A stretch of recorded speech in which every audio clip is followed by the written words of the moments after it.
नमस्कार दोस्तों। आज हम कुंडली अध्ययन करेंगे 28 वर्ष की महिला का। इनके सवालों का जवाब करेंगे। वैवाहिक जीवन कैसा चलेगा, कुंडली में क्या अच्छी खराब अवस्था बनी है, इन सारे महत्वपूर्ण विषय पर इनको जानना है। तो आप बिल्कुल चिंता ना करें, आपके क्वेश्चंस को मैंने सुन लिया है।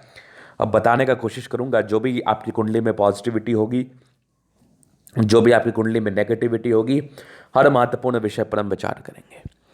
तो सबसे पहले कुंडली में लगन का बड़ा महत्व होता है, तो लगन को देखना बहुत जरूरी है।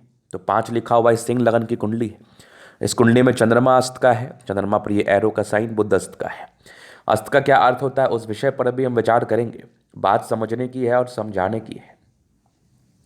सबसे महत्वपूर्ण बात यह है कि अगर किसी कुंडली में कोई ग्रह अस्त का हो जाए तो डरने की और परेशान होने की आवश्यकता नहीं है।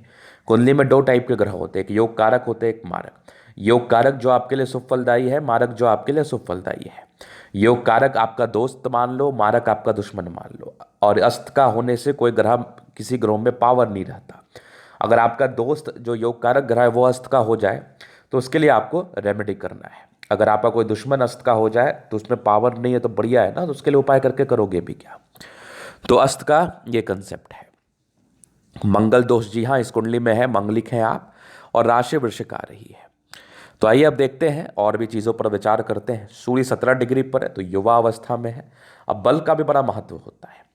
सूर्य आपको 100% फल दे पाएगा। चंद्रमा 29 डिग्री पर है, ये लगभग आपका वृद्धावस्था में 10-20% देगा। मंगल 3 डिग्री पर, ये भी 20-30% फल देगा। बुध 11 डिग्री पर, ये 100% देगा। गुरु 4 डिग्री पर है, ये भी 20% देगा। शुक्र आपका 10 डिग्री पर है, ये 100% देगा। शनि 12 डिग्री पर है, ये भी 100%। राहु और केतु भी 19 डिग्री पर है, ये भी 100% फल देगा। तो यहाँ पर से अब फलादेश पर हम चलते हैं। ये तो एक जटिल बात थी। अभी सूर्य कहाँ बैठा है इनका? सूर्य बैठा वृश्चिक राशि में है। मित्र राशि में लगन, लगनेश सूर्य आपका बैठा है चतुर्थ भाव में, डिग्री वाइज बली है। तो आपका कैरियर ब्राइट रहता है ऐसे लोगों का, और कैरियर अर्ली एज में स्टार्ट हो जाता है। आपका सूर्य 10म भाव कैरियर स्थान को देख रहा है, तो ऐसे व्यक्ति का कैरियर बड़ा ब्राइट रहता है। अब और कैरियर को ब्राइट करने के लिए और अपने दोस्त ग्रहों को फल देने के लिए एक मानक रत्न सूर्य के लिए आप पहन लो, आपको इसका बहुत बेनिफिट देखने को मिलेगा। अब हम चंद्रमा विचार करेंगे। चंद्रमा अस्त का है, जैसा मैंने बताया, नीच का चंद्रमा है। 12वें घर का स्वामी होके, खर्च के हाउस का मालिक होके, गाड़ी मकान वाहन के घर के सुख में बैठा है। मत करिए उपाय, चंद्रमा के लिए कोई फायदा नहीं है। नीच का चंद्रमा ऐसे आपको साइड इफेक्ट देगा, कैरियर में दिक्कत करेगा, अवरोध करेगा। अगर अस्त का होने के बाद भी हिडन रूप से थोड़े बहुत दुष्परिणाम देगा तो थोड़ा कैरियर में ये उतार चढ़ाव को बताता है। तो सूर्य का रत्न पहनने से आपके जीवन में उतार चढ़ाव खत्म हो जाएंगे। तो चंद्रमा के लिए आपको उपाय करने की आवश्यकता नहीं है।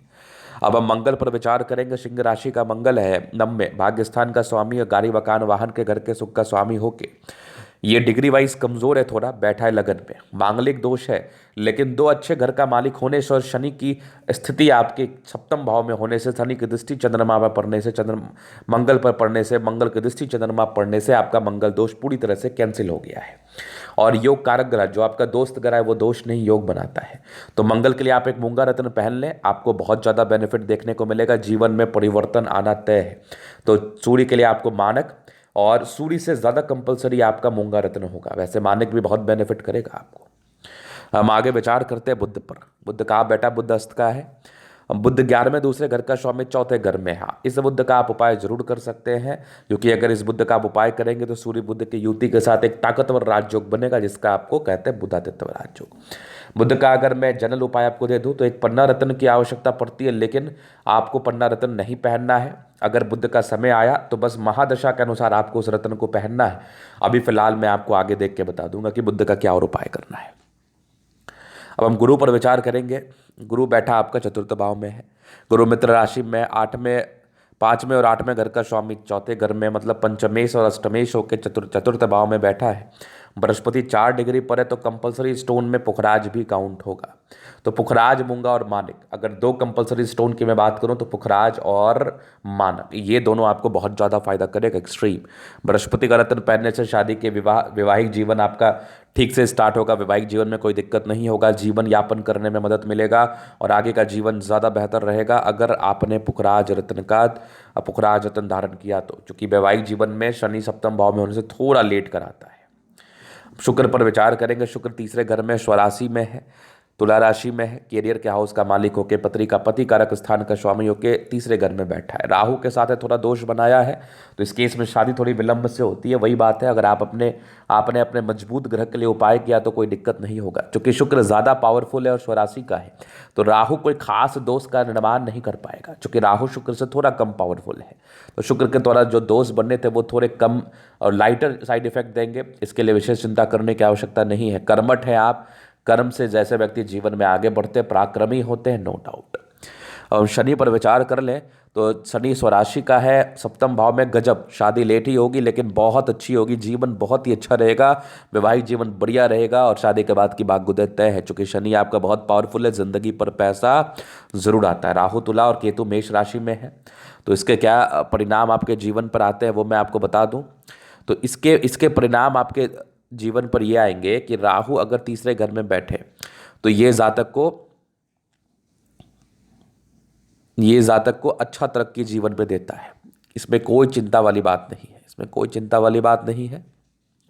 और राहु अगर तीसरे भाव में बैठे तो कहीं ना कहीं शुक्र से इम्पैक्टफुल रहता है। तो शुक्र आपका योग कारक है, तो राहु को इम्पैक्ट करके राहु लग्जरी के पीछे ज़्यादा आपको दीवाना बनाता है और ऐसे व्यक्ति लग्जूरियस लाइफ बिताते हैं। और राहु भी कहीं ना कहीं आपको परिणाम अच्छा देता है, क्योंकि तीसरा भाव भी त्रिक स्थान माना जाता है, तो कोई विशेष दिक्कत वाली बात नहीं है। 90 भाव का केतु हमेशा ही मेहनत कराता है और जातक को जीवन में आगे बढ़ाता है। अभी मेन समय का महत्व होगा। अगर मैं समय पर विचार कर लूँ, अभी आपका गोल्डन पीरियड आने वाला है, मानिक एकदम पहन लीजिए। शुक्र 2022 तक रहा, राहु से थोड़ा इम्पैक्टफुल था, थोड़ा स्ट्रगल रहा होगा लेकिन कामयाबी भी दिया होगा। लेकिन हाँ, 2022 12वें महीने के बाद आपका सूर्य आ गया, जीवन यापन करने में मदद मिलेगा, जिंदगी अच्छी रहेगी। इस साल से आपका समय बेहतर है, इवन बहुत ज़्यादा बढ़िया है। 2028 तक तो आपको सोचना है नहीं, बिल्कुल भी नहीं। 28 से चंद्रमा आएगा, थोड़ा सा टफ रहेगा समय, लेकिन चंद्रमा के लिए आपने उपाय किया नहीं है, अस्त का है, तो चंद्रमा में जो आएंगे अंदर दर्शाएं, उसका बेनिफिट आपको देखने को मिलेगा। जैसे मैं आपको एक चीज़ समझा दूं, जैसे सूर्य में अभी जो सूर्य बढ़िया चल रहा है, जैसे चंद्रमा में चंद्रमा आया, चंद्रमा में सूर्य आया, तो उस हिसाब से आपका जीवन यापन होगा। चूंकि सूर्य से चंद्रमा इम्पैक्टफुल है, तो चंद्रमा आपको विशेष साइड इफेक्ट नहीं देगा। हाँ, अपना एक साल चंद्रमा 2028 में आएगा, 2029 तक आपको थोड़ा तकलीफ देगा, उसके बाद जीवन फिर ठीक रहेगा। तो अभी 2028 तक आपका बढ़िया समय एंजॉय करिए, 28 के बाद 28 में करेंगे। तो ये था ये कुंडली का पूर्णता विश्लेषण। अगर आपको व्यक्तिगत रूप से दिखाना है तो मेरा व्हाट्सएप नंबर मिल जाएगा। धन्यवाद।